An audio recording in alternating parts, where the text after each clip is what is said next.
That's one thing. That boy's life is dangerous. His life is in, and he's just not dangerous with the shit they said he's doing, but he's in danger. He knows too much. One thing you gotta realize is he probably having a conversation right now with the higher-ups and everybody else. It could be a bad look. We know people are depraved enough to try to get straight guys to suck their dick. We've all heard of it. The P. Diddy quote is Jaguar Wright said this, an ex-employee of him. He goes, if you can get a man to suck you, you can do anything. Diddy Combs is facing another long list of sexual misconduct allegations. He's in jail awaiting trials on charges of trafficking women for sex parties. He's pleaded not guilty. An attorney in Houston says he represents 120 people who say Combs abused them as well. The allegations are disturbing. Our youngest victim at the time of the occurrence was 9 years old. We have an individual who was 14 years old. We have one who was 15. 25 of the 120 individuals who are plaintiffs in these cases were minors at the time of the acts complained of. Combs' lawyer said he denies any claim that he sexually abused anyone, including minors. There's really no deal that the U.S. Attorney's Office can offer, and it's certainly not one that Diddy will accept. It would involve decades in federal prison. We're talking about mandatory minimum sentences of 10 years for both the drug charges and the sex trafficking.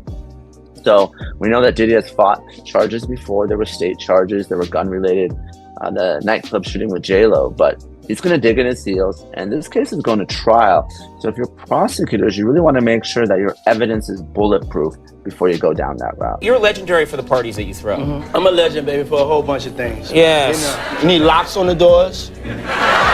Okay, this is sounding kind of dangerous now. I lived with Sean Puffy Combs for a year. Hey, it was curious. I got a chance to see some things. Yeah, but you were 13. What were you seeing? I went there to see the lifestyle. Right. And I saw it. Justin, right now, he's having 48 hours with Diddy. Where we hanging out and what we doing, we can't really disclose. I had legal guardianship of Usher when, you know, he did his first album. I don't have legal guardianship of him, but for the next 48 hours, he's with me. And we gonna go buck full crazy.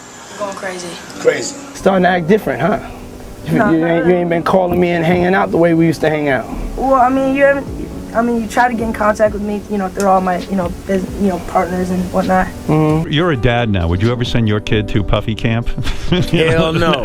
See? Only bad thing about a star is they burn up. Niggas say turn up, hoes say turn up. Do you regret ever getting involved in... I didn't have a choice. It got bad when I was about 15 years old because when I did MTV Cribs, the day that I had to go show off that house, my mom and my dad told me, we're getting a divorce, but you still have to go do this. I had to go show off all the stuff my whole life that was going to be taken away from me. The entertainment world watches in shock as music mogul Sean Combs finds himself entangled in what could become the most explosive trial in Hollywood history.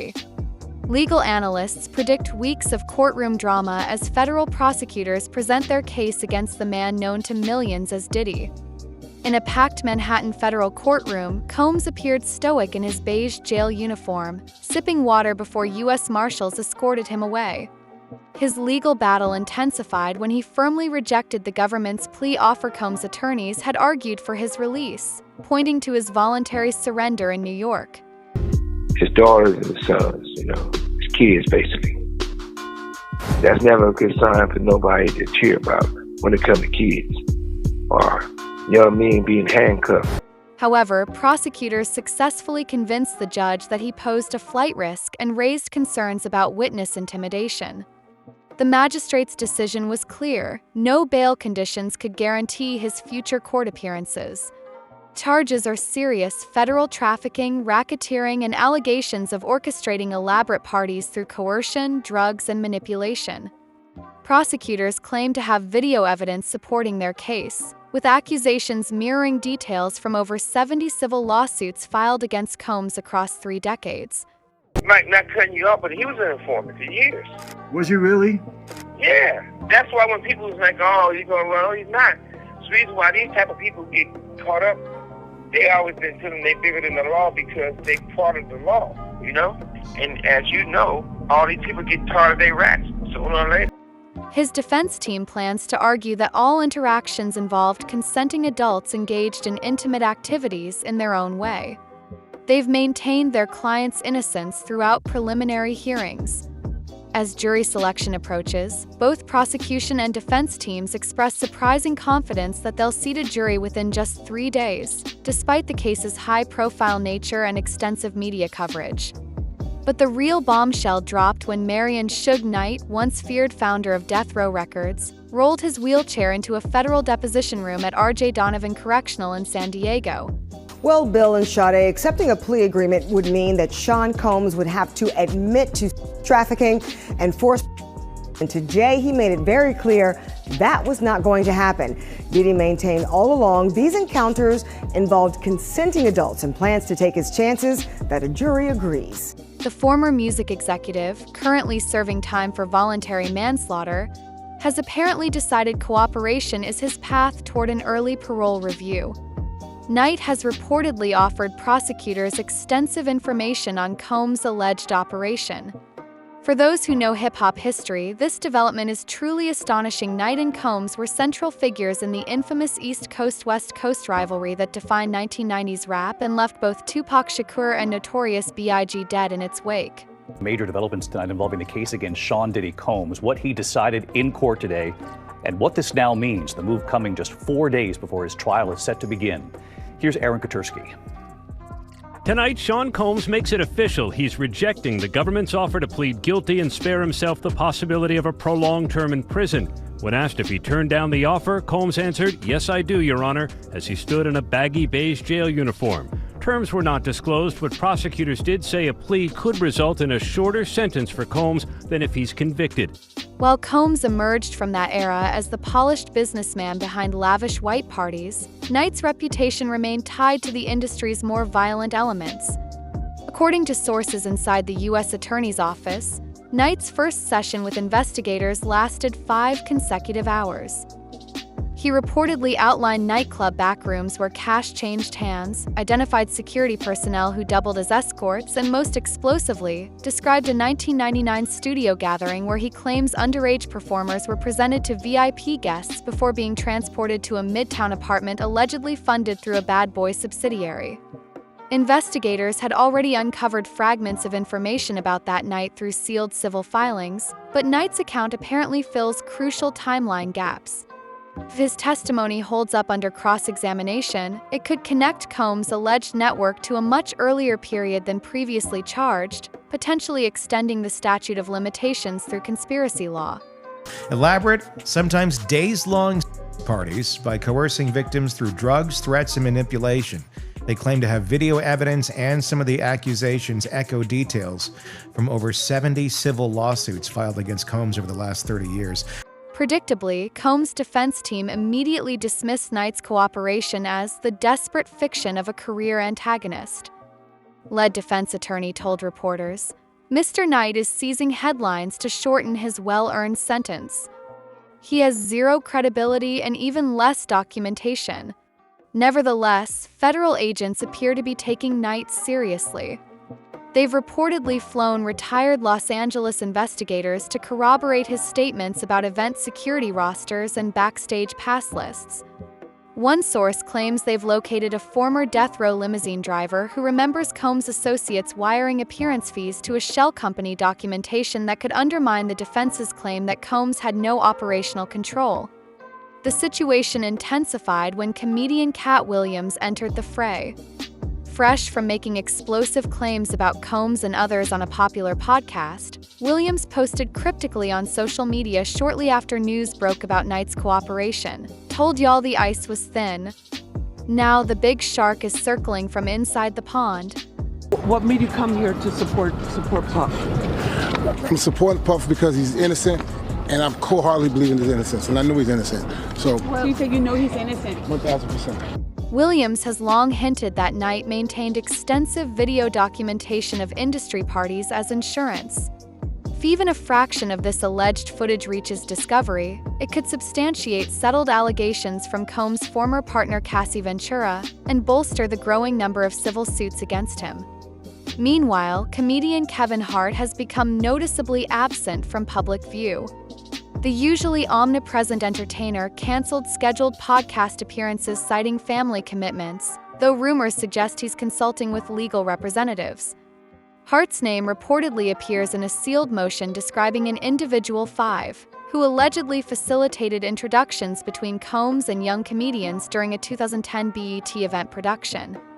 Williams claims to possess footage showing Hart at what he describes as Combs' morning cereal gatherings, referencing a viral video where Combs joked about competing for breakfast with both Hart and Usher following overnight stays. Though Cassie Ventura's lawsuit was settled for a reported $30 million, removing her from civil proceedings, federal investigators could potentially compel her testimony with immunity. Prosecutors can align her account with Knight's new testimony and financial records. They would establish a long-running operation crucial for sustaining the RICO charge that carries potential life imprisonment rather than merely decades. Combs' crisis management team appears to be shifting strategy. Sources close to his legal representation suggest they might pivot from outright denial to arguments of diminished capacity, reviving claims that Combs' alleged substance use impaired his intent. However, Knight's testimony could undermine this approach, as he reportedly described witnessing Combs maintain detailed event records, instruct accountants on reconciling expenses, and personally approve cash distributions, behaviors inconsistent with someone lacking cognitive control. With each revelation, observers recall how federal investigations into music executive Jimmy Henchman's operation a decade ago first raised questions about Combs' alleged interactions with minors. Those leads apparently went cold until recent developments.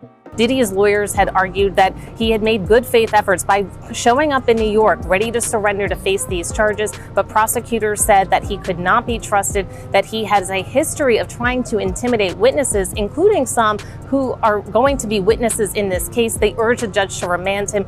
Knight insists he personally observed Combs socializing with underage artists at private talent development events, including a then-boy band member widely believed to be Justin Bieber. Knight claims chaperones were discouraged and hotel staff cleared from entire floors during overnight stays. Prosecutors can substantiate any portion of these claims through travel documentation or hotel records. They could argue a continuing criminal enterprise extending well into the 2010s. Online discussion has raised concerns about Knight's safety while incarcerated, though insiders note he maintains loyalty among certain prison factions who view his stance against Combs as overdue accountability.